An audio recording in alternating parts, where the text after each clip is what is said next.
Good morning Gujarat. સ્વાગત છે આપ સૌનો મારા ખાસ કાર્યક્રમમાં. હું છું હર્ષદીપ અને મારા કો હોસ્ટ છે ગુડ મોર્નિંગ ગુજરાત. હું છું ખુશ્બુ ત્રિવેદી. મિત્રો. તમારી સવાર શેનાથી શરૂ થાય છે? ચા અને છાપું.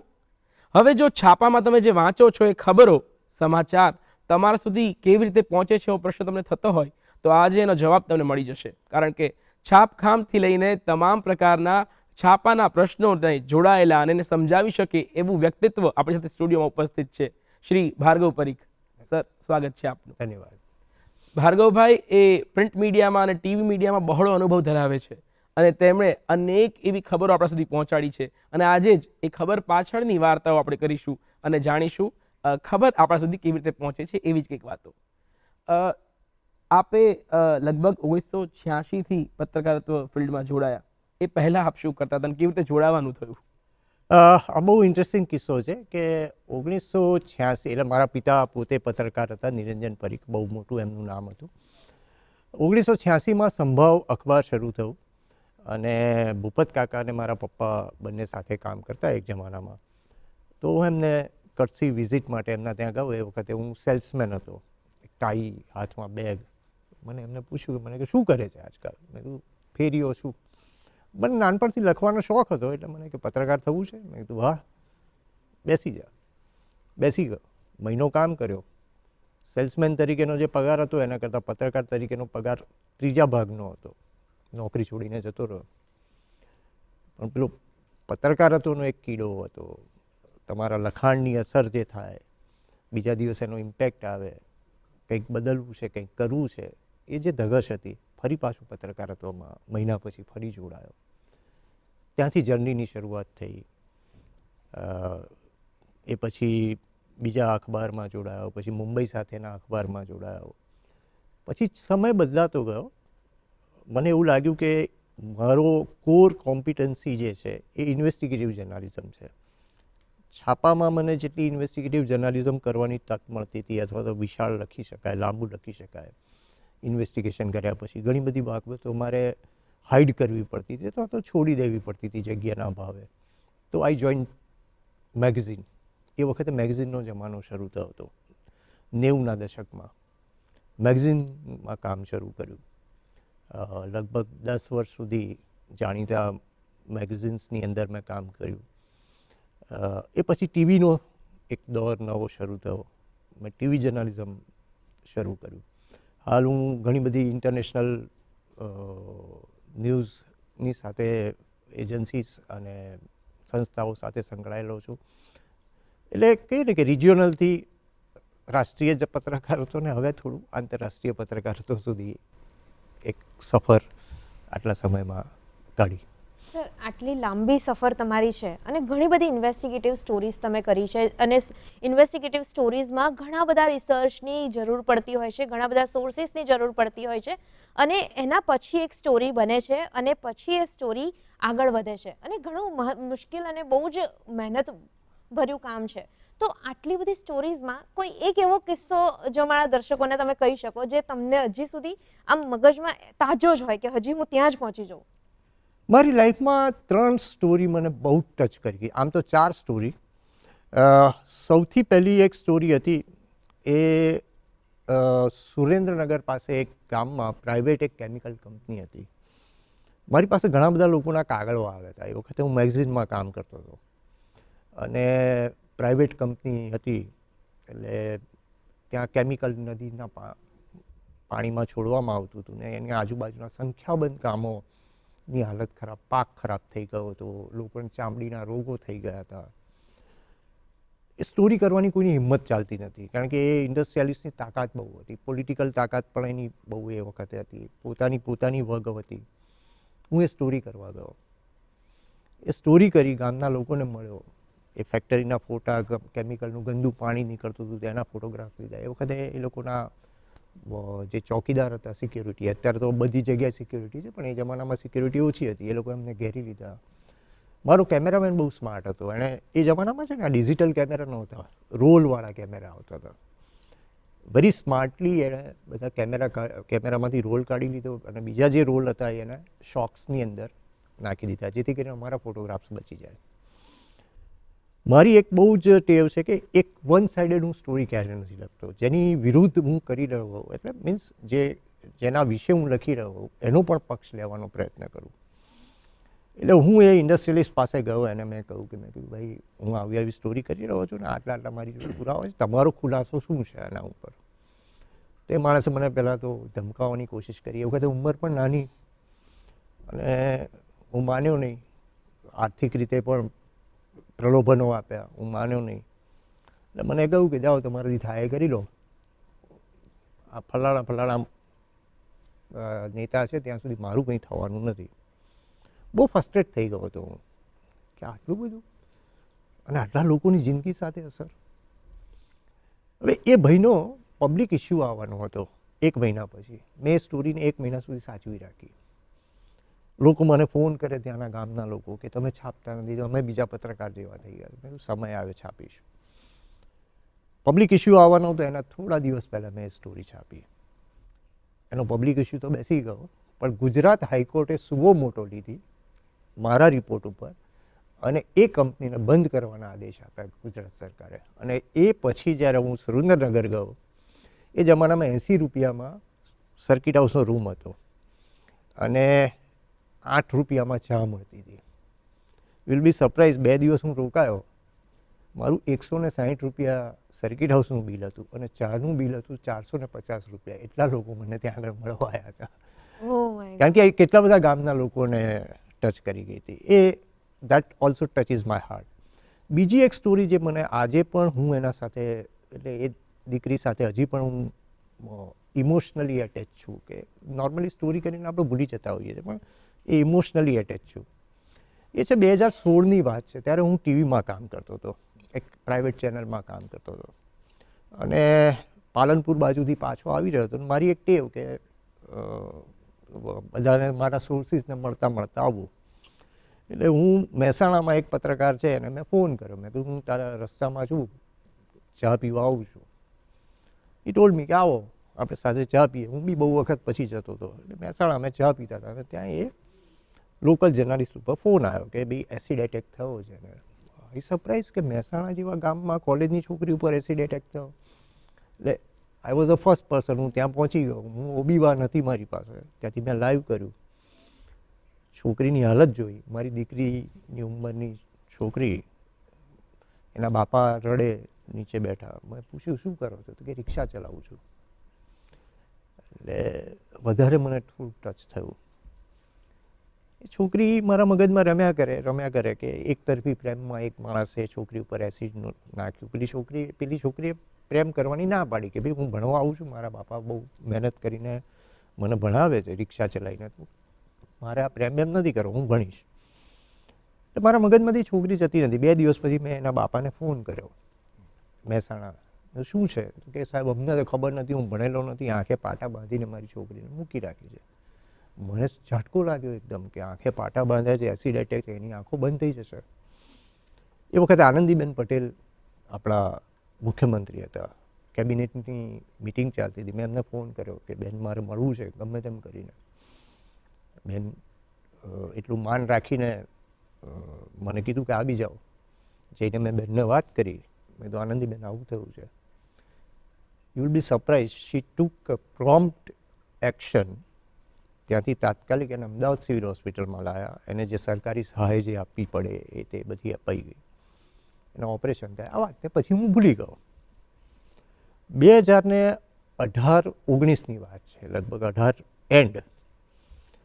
હું મારી કાર લઈને નીકળ્યો હતો ને ઇન્કમટેક્સ સર્કલ પાસે ટ્રાફિક સિગ્નલ બંધ હતું. મારી કારની પાછળ એક રિક્ષા આવીને અથડાઈ, બંધ ટ્રાફિક. એટલે મને ગુસ્સો ચડ્યો. મેં કહ્યું સારું આ કેવું યાર, ટ્રાફિક સિગ્નલ બંધ છે, આ જોતો નથી કે દારૂ પીધો હશે કે ચરસ પીધેલો કે કોઈ નશા કરીને આવ્યો છે. હું ગુસ્સે થઈને નીચે ઉતર્યો ગાડીમાંથી. તો પેલો માણસે મને એકદમ જોઈને કે સાહેબ જે ખર્ચો થાય હું આપી દઈશ. રડવા જેવો થઈ ગયો. પછી કે મને ઓળખ્યો. મેં કીધું યાર હવે આ માણસને આપણે ભૂલી ગયા 2 વર્ષ થયા વાતને. ના, મને કે મારી ચા તો પીવો તમે. મને થયું કદાચ હશે કોઈ. ઊભો રહ્યો. ગરીબડો માણસ લાગતો હતો. અને મને યાદ કરાવ્યું કે તમારા લીધે મને આ થયું હતું. મેં દીકરી ક્યાં છે? તેણે એક મારા જ પરિચિત ડૉક્ટર છે, એમના ત્યાં ટ્રીટમેન્ટ ચાલે છે કે મહેસાણાથી હું રિક્ષામાં લઈને આવું છું. અને સાહેબ અમારા ત્યાં 2 વર્ષથી હોળી દિવાળી કંઈ થયું નથી. દીકરીના ઓપરેશન માટે મારા દીકરાએ ભણવાનું છોડી દીધું છે. એની માં ભરતકામ ને સીવણ કામ કરે છે. હું દિવસભર રિક્ષા ચલાવું છું. વાત મને સ્પર્શી ગઈ ફરીથી. હું ગયો અંદર, છોકરીને મળ્યો. એની આંખોનું ઓપરેશન નહોતું. મેં મુંબઈના બહુ એક પ્રતિષ્ઠિત અખબાર છે એના તંત્રીનો એ વખતે કંઈક ફોન આવ્યો મારા ઉપર કોઈ બીજા કામ માટે. મને કે કંઈ નવા જૂની. મેં કીધું આ છે, આજે જરા મૂડ ખરાબ છે મારો, ના આવે. મને કે લખો તમે સ્ટોરી, પહેલો પુરુષ એક વચનમાં લખો પહેલેથી. Will be surprise. મેં એ સ્ટોરીને પહેલો પુરુષ એક વચનમાં લખી. સામાન્ય રીતે અખબારના અહેવાલ હોય તો તમે રિપોર્ટ કરતા હોય એવી રીતે લખો. એમણે કહ્યું કે તમે ડે 1 થી ઘટના શરૂ થઈ ત્યાંથી પહેલો પુરુષ એક વચનમાં તમે જાતે નેરેટ કરો કે આ ઘટના આ રીતે થઈ. 1 હપ્તો, 2 હપ્તા, એમ કરતાં 5-6 હપ્તા થયા. You will be surprise. વાંચકોએ એ વાંચીને એટલા પૈસા આપ્યા કે એના 27 ઓપરેશનમાંથી 22 ઓપરેશનના પૈસા નીકળી ગયા. કાજલ પ્રજાપતિ નામની એ છોકરી, આજે એની એક આંખ ખુલી ગઈ અને હવે એ જીપીએસસીની એક્ઝામની તૈયારી કરી રહી છે. આ એક મારી માનસ પુત્રીની જેમ હું આજે એને સાચવું છું, એ દીકરીને. અત્યારે પણ આમ મારા અવાજમાં થોડો ફરક પડી જાય. બીજે એક મને બહુ જ સ્પર્શી ગયેલો, અત્યારે તો એ ગુજરી ગયા, રણછોડ પગી. એને અનનોન કેરેક્ટર હતું આખું. એ વાત છે 1992ની, ત્યારે અમદાવાદની અંદર પહેલી વખત AK-47 હથિયારો પકડાયા હતા. હું સ્ટોરી કરતો તો મને મારા સોર્સિસમાંથી ખબર પડી કે બનાસકાંઠાની અંદરથી હથિયારો આવ્યા છે. હું ગયો ત્યાં આગળ તો એક એ વખતે ડીસામાં SL દેસાઈ કરીને પોલીસ ઇન્સ્પેક્ટર, મારા મિત્ર, ડીસા ગયો. મેં એમને વાત કરી. મેં કીધું આવું છે ને, મારી જોડે આ ઇન્ફોર્મેશન છે, મારે ઇન્વેસ્ટિગેટ કરવું છે. એ વખતે હું મેગેઝિનમાં કામ કરતો. મારી પાસે ઇન્વેસ્ટિગેશનનો સમય ઘણો બધો હતો. એમણે મને કીધું કે આ રણછોડ પગી કરીને છે લીંબાળા ગામમાં, ત્યાં જઈને તમે એને મળી લો અને તમને ઘણી બધી ઇન્ફોર્મેશન મળશે. હું એના ભરોસે ત્યાંથી એમ્બેસેડર કાર કરીને, એ વખતે રસ્તા પણ એવા ખરાબ, જેમ તેમ કરીને અમે સાંજે 3-3:30 વાગે ત્યાં એમના ગામે પહોંચ્યા. મેં કીધું ભાઈ આ રણછોડભાઈ તો કે એ તો ઢોરા ચરાવવા ગયા છે. સાલું આ ઢોર ચરાવવાવાળો માણસ મને શું ઇન્ફોર્મેશન આપશે? હું એવું માનતો હતો કોઈ રોનો કે ઇન્ટેલિજન્સનો કોઈ માણસ હશે. પેલો આવ્યો, ખાખી ચપ્પો પહેરેલો, અહીંયા 2-3 મેડલ, માથે પાઘડી, મોટી મૂછો, 6 ફૂટ ને 3 ઇંચ જેવી હાઈટ એની, પતલો સરખો, મારા જેવો દુબળો પતલો આવ્યો કે રણછોડ બાપા આવી ગયા. મેં જોયા ને મેં કીધું સાલું આ માણસમાં તો કંઈ દમ તો છે નહીં. મેં ક્યાંથી આવો? મેં તો અમદાવાદથી. શું કરો છો? મેં પત્રકાર છું. મેં કે એટલે? મેં કીધું છાપામાં ને બધામાં આવે ને એ લખવાનું કામ કરું. લઈયો છે ને? મેં કીધું આ લઈયો છું. એ કોલ્સ મી લઈયો. પછી એણે બધી વાતો કરી. એ જમાનામાં ટેપ રેકોર્ડર આવતા હતા નાના, બધી મેં રેકોર્ડ કર્યું. મને થયું કે મારો દિવસ બગડ્યો. રાત્રે અમે પાછા આવ્યા. SL દેસાઈને હું ગુસ્સે થઈ ગયો. મેં કીધું તમે તો કેવા યાર માણસ જોડે મોકલી દીધો, આ બધી ગાડા જેવી વાતો કરે છે, અહીંયા છે, આમ છે, તેમ છે. મને કે પછી મેં તો આ કોઈ મોરું ચતુર્ભુજ નામ કે, મોરું ચતુર્ભુજ, એની આંખમાં ચમક આવી ગઈ. તરત એણે પોલીસવાળાને મોકલ્યો ને મોરું ચતુર્ભુજને ઉઠાવી લાવ્યા. મારી નજર સામે પોલીસ જે રીતે ઇન્વેસ્ટિગેશન કરે તો મારે વર્ણન નથી કરવું, પણ મારી સામે બધું એ થયું. પેલા એ કહ્યું કે અમદાવાદમાં શાહપુરમાં મેં આ જગ્યાએ હથિયાર આપ્યા છે, અહીંયાથી હથિયાર આવ્યા હતા, અહીંયાથી હથિયાર આવ્યા. હી ટોલ્ડ મી કે તમે યાર, એ વખત આવું કોમ્યુનિકેશનના સાધનો બી નહોતા આટલા બધા, કે તમે ઇન્વેસ્ટિગેટિવ ઓફિસરને ઓળખો છો ને, એમને જરા ફોન કરો, આપણે શાહપુરમાં રેડ કરવાની છે. મેં કોઓર્ડિનેશન કરી આપ્યું, બંને જણાને, બંને પીઆઈને વાત કરી આપી. એ ટોલ્ડ મી કે ચલો તમે આવો. એટલે મને કે તમારી એમ્બેસેડર મૂકો, એ ઠાઠ્યું નહીં ચાલે, અમારી જીપમાં બેસી જાઓ. હું મારો કેમેરામેન, તમે મારતી ગાડી અમે લોકો અમદાવાદ પહોંચ્યા. અમે રેડ કરી. અમે એટલે પોલીસે રેડ કરી, જેમાં હું હાજર હતો. બધા હથિયારો ત્યાંથી જે ઘટનાક્રમ કહ્યો તે પ્રમાણે મળ્યા. મને એ વખતે રણછોડ પગીની વાતમાં વિશ્વાસ પછી બેઠો. મેં એની સ્ટોરી કરી એના કીધા પ્રમાણે. એ વખતે મેગેઝિન છપાય સોમવારે, મેં સ્ટોરી બુધવારે ફાઇલ કરેલી, સોમવારે છપાયું, માર્કેટમાં આવ્યું, મંગળવારે રેડ પડી અને ત્યાંથી AK-47 મળી. ઓહ. હા, એ માણસ મારા દિલને બહુ ટચ કરી ગયો. આ છે પત્રકારત્વની તાકાત. અને પત્રકારત્વની સાથે સાથે સિનિયર જર્નલિસ્ટ એમણે કેટલું કામ કર્યું છે ભાર્ગવભાઈ, એમની સ્ટોરીઝ બીજી શું છે ને એમના વ્યૂઝ શું છે આપણે બધું જ જાણીશું. પણ અત્યારે કાર્યક્રમમાં સમય થયો છે એક નાનકડા વિરામનો. મળીએ વિરામ બાદ.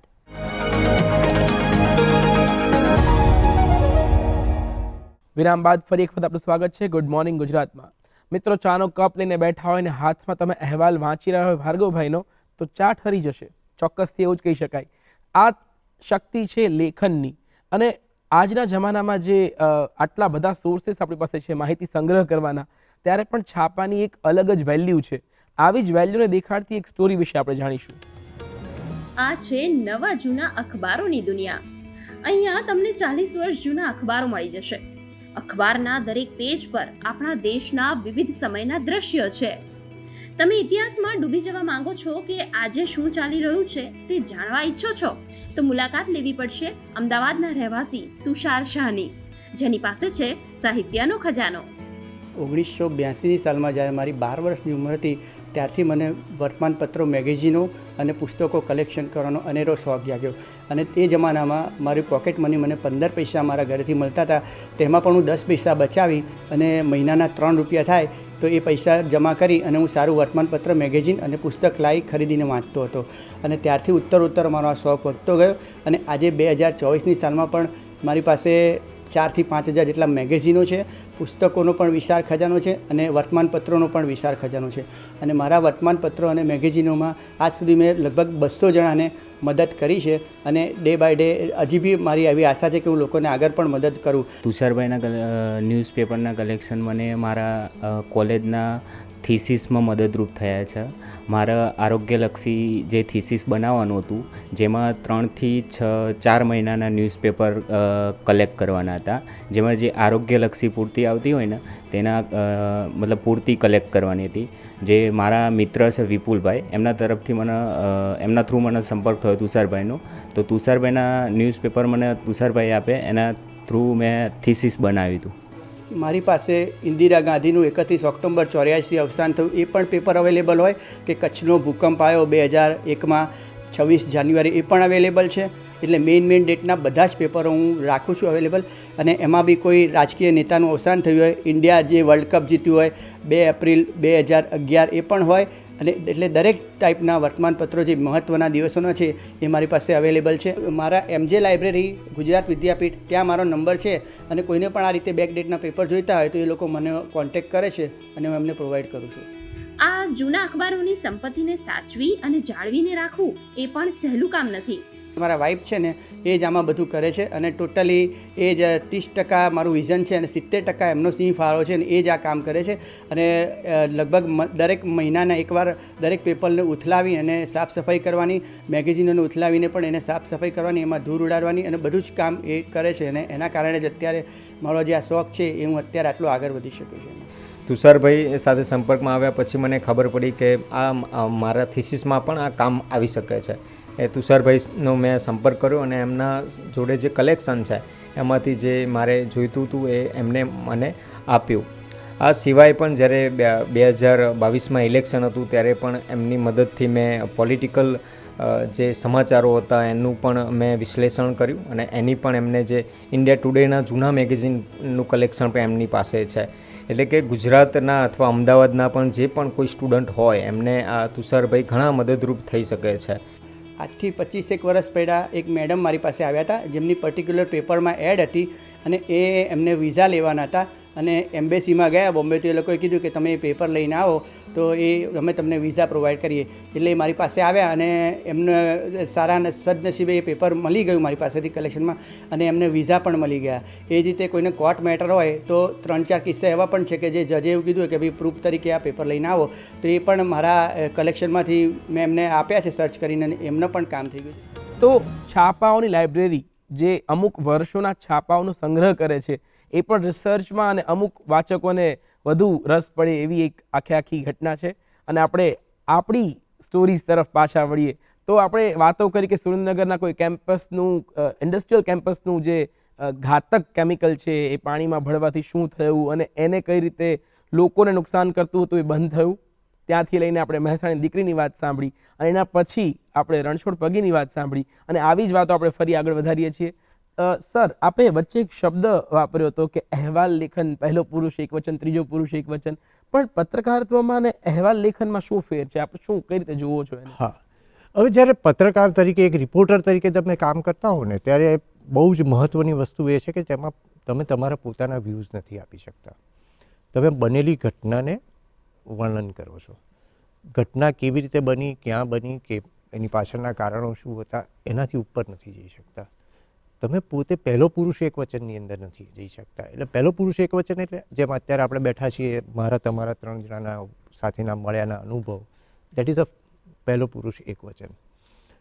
જ્યારે મારાનું રિપોર્ટિંગ કરવું હોય તો હું દૂરદર્શનમાં ગયો, સ્ટુડિયોમાં બેઠા, અમે લોકોએ આ વાત કરી અને એના પછીની આ ઘટના થઈ, એ રીતે હું વાત લખી શકું એની અંદર. તે પહેલો પુરુષ એક વચનની અંદર તમે ટચી વાત, એક નવલકથાની જેમ એપિસોડ વાઇઝ મેં વાત લખી હતી. એના કારણે કદાચ વાંચકોને બહુ સ્પર્શી ગઈ હશે. એ એક મોટું કારણ રહેવું હોય. આવા ઘણા બધા કિસ્સાઓ ભૂતકાળની અંદર ઘણી બધી આવી સ્ટોરી થઈ છે, પણ આ મારા હૃદયની બહુ નજીક હતી એટલે મેં શેર કરી. એવી તો ઘણી બધી સ્ટોરીઝ છે કે જેમાં વાંચકોએ પૈસા આપ્યા. જેમ કે આ રણછોડ પગીની હમણાં થોડી વાર પહેલાં વાત કરતા હતા, એ પછી હું ફરી રણછોડ પગીના ત્યાં ગયો હતો. એની સાથે બેઠો, આખી રાત અમે બેઠા. એ મને લઈયો કહેતો, હું એને ડોસો કહેતો. અને પાકિસ્તાનથી આવેલો માણસ, અને એ માણસનું જીગર એટલું બધું હતું કે પાકિસ્તાનમાં 2 રેન્જરને મારીને ભારત ભાગીને આવેલો.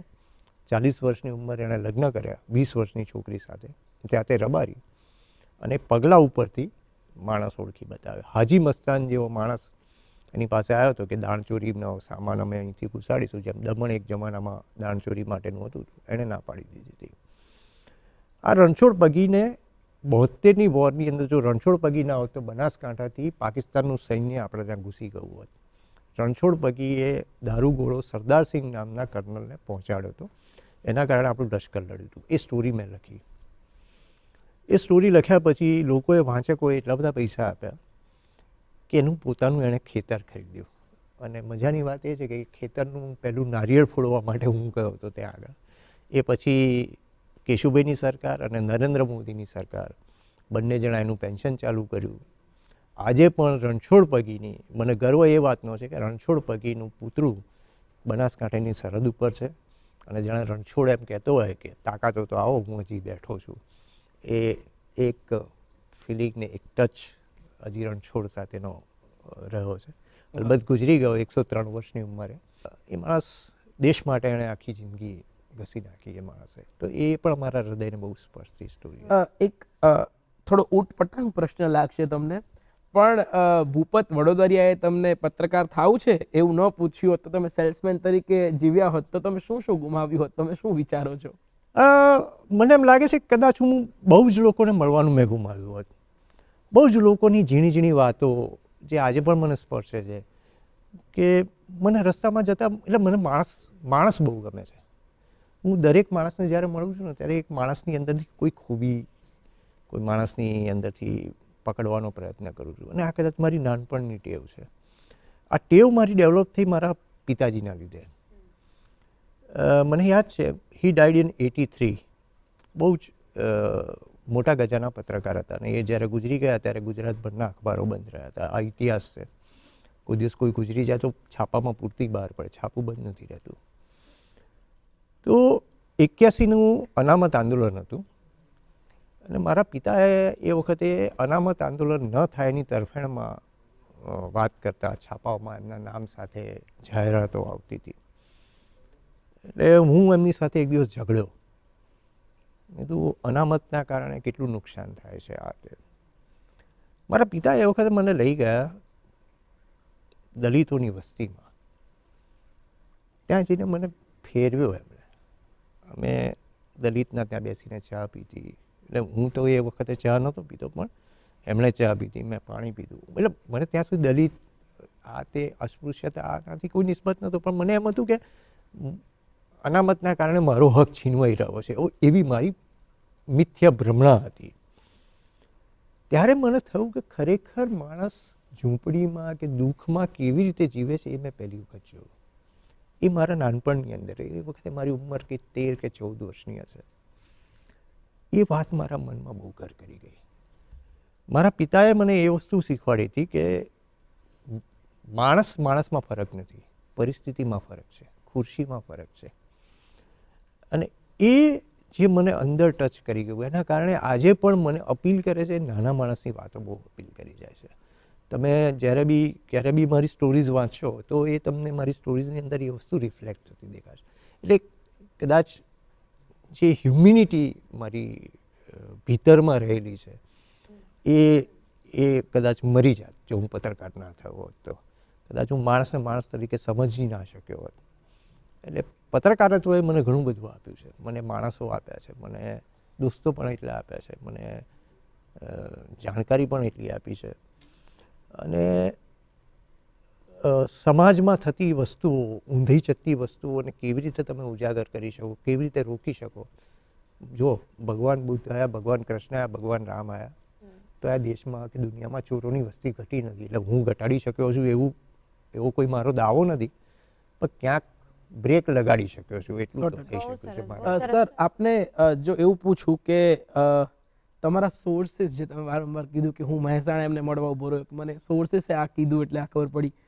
એક નવોદિત પત્રકારે આ સોર્સિસ કેવી રીતે ડેવલપ કરવા જોઈએ, કે સોર્સિસને કઈ રીતે સાચવવા જોઈએ, એક તમે કંઈ કહેવા માંગશો? સોર્સ છે ને તમારી બહુ અગત્યની ચાવી છે. તમારી સફળતાની જો ચાવી હોય પત્રકારત્વમાં તો એ તમારો સોર્સ છે. સોર્સ તમને એક ચાની કીટલીવાળો પણ બની શકે છે તમારો, એક IAS ઓફિસર પણ મળી શકે છે, એક IPS ઓફિસર પણ મળી શકે છે. એટલે તમારા સંબંધો તમારે બહુ જ વાઇડન અપ કરવા પડે. જેમ એમ કહ્યું ને કે માણસ તરીકેની માનવતા ત્યાં આગળ. એટલે તમારે એક ભરોસો સામેના માણસમાં એક કેળવાવો જોઈએ કે મારી કહેલી વાત આ ક્યાંય બહાર નીકળશે નહીં મારા નામ સાથે. ત્યારે તમને ઇન્ફોર્મેશન મળતી થાય. બીજું કે એક તમારી વિશ્વસનીયતા ત્યારે ઊભી થાય છે તો લોકો તમને સામેથી સંપર્ક કરવાનો પ્રયત્ન કરે છે, કે ગમે ત્યાંથી તમારો નંબર શોધશે, તમારો સંપર્ક કરશે, છેવટે સરનામામાં એક નાનામો પત્ર પણ લખીને ઇન્ફોર્મેશન આપશે. તો આ સોર્સિસ એ બહુ અગત્યની વસ્તુ છે. અને જ્યારે તમારી પાસે સોર્સિસ હશે તો ઇનસાઇડ સ્ટોરીઝ, તમારું ઇન્વેસ્ટિગેશન તમે જ્યારે કરવા જશો તો ઇન્વેસ્ટિગેશનની અંદર તમને કામ લાગશે. જેમ કે હમણાં જ મારી એક સ્ટોરી છે કે સરદાર પટેલની જમીન, તમને બહુ ઇન્ટરેસ્ટિંગ છે આ કિસ્સો બી. 2012માં સરદાર વલ્લભભાઈ પટેલ સ્વર્ગમાંથી ઉતર્યા, એમણે પોતાની જમીન એક જણને વેચી નાખી અને કેસ થયો. હમણાં જે ભાઈને 5 વર્ષની સજા થઈ, એ ભાઈ તો ગુજરી ગયા છે, સરદાર વલ્લભભાઈ પટેલ બન્યા હતા, પણ હમણાં જ એક જજમેન્ટ આવ્યો એમાં 5 વર્ષની એ લોકોને સજા થઈ. તો આવી બધી સ્ટોરીઝ છે ને એ તમને સોર્સિસમાંથી મળતી હોય છે, તમને ઇઝીલી અવેલેબલ નથી હોતી. એટલે જ્યારે તમે નાના માણસો સાથે જોડાઓ એ પણ તમારો સોર્સ ક્યાંય ને ક્યાંય બની શકતું હોય છે. માહિતી તમને ગમે ત્યાંથી મળી શકે છે. માહિતી માટે તમારે આંખ, નાક, કાન બધું જ ખુલ્લું રાખવું પડે છે. તમને એક પારખતા આવડવું જોઈએ. સાચી હવે વાત છે. આ પરખ છે ને મને પોલિટિકલ રિપોર્ટિંગ કરતાં પણ મળી. હું 89નું મારું જિંદગીનું પહેલું ઇલેક્શનનું કવરેજ, 89. હવે એ વખતે તો હું બહુ જુનિયર રિપોર્ટર અને લોકોની નજરમાં બાળક જેવું ગણાવું. મારી પોલિટિકલ યુનિવર્સિટી મારી 3, આમ તો 4, સોરી માફ કરજો 4. એક શંકરસિંહ વાઘેલા, નરેન્દ્ર મોદી, પ્રબોધ રાવલ અને ચિમનભાઈ પટેલ. બીજેપી એ વખતે બહુ નાની પાર્ટી હતી, એટલે જુનિયર રિપોર્ટરને બીજેપીનું રિપોર્ટિંગ આપે. નરેન્દ્રભાઈ મોદી મહામંત્રી અને શંકરસિંહ વાઘેલા પ્રદેશ પ્રમુખ. હું બીજેપીનું રિપોર્ટિંગ કરું, ત્યાં આગળ જાણું કે બીજેપીની સ્ટ્રેટેજી ઇલેક્શનમાં શું છે શું નહીં આ તે. હા, એ શરત એ હતી કે મારે એ વાત બીજા કોઈને કહેવી નહીં. ત્યાંથી હું ચિમનભાઈ પટેલની ઓફિસમાં જાઉં. એ વખતે ચિમનભાઈ પટેલનું જનતા દળ ચાલે. હું એમને જઈને સવાલ પૂછું નાના બાળકની જેમ. આમ મારા પિતાજી પત્રકાર હતા એટલે એ લોકો ઓળખે મને, બાળકની જેમ રાખે. હું કહું કે તમે તો હારી જવાના છો, આવું આવું થાય તો શું થાય. એટલે એમની સ્ટ્રેટેજી મને સમજાવે. આ બેની સ્ટ્રેટેજી ખબર પડે પછી હું પ્રબોધભાઈ રાવલ પાસે જતો, એમને જઈને કહું કે તમે કોંગ્રેસનું હવે જમાનો જતો રહો, આવું આવું થાય તો શું થાય. એટલે કે ના ના કોંગ્રેસ આવું થાય તો આમ કરીને જીતે. એટલે વોટનો સ્વિંગ ક્યાંથી થાય છે, વોટ કેવી રીતે થાય, કઈ જ્ઞાતિનું ઇક્વેશન થાય, કાસ્ટ બોન્ડિંગ કેવી રીતે થાય, સોશિયલ એન્જિનિયરિંગ કેવી રીતે થાય, એ મને બહુ નાની ઉંમરમાં ખબર પડી. Thank you so much sir, અમારી સાથે આટલી બધી વાતો કરવા માટે. અત્યારે સમયની થોડીક કમી હોવાના કારણે વાતોને વિરામ આપવો પડશે.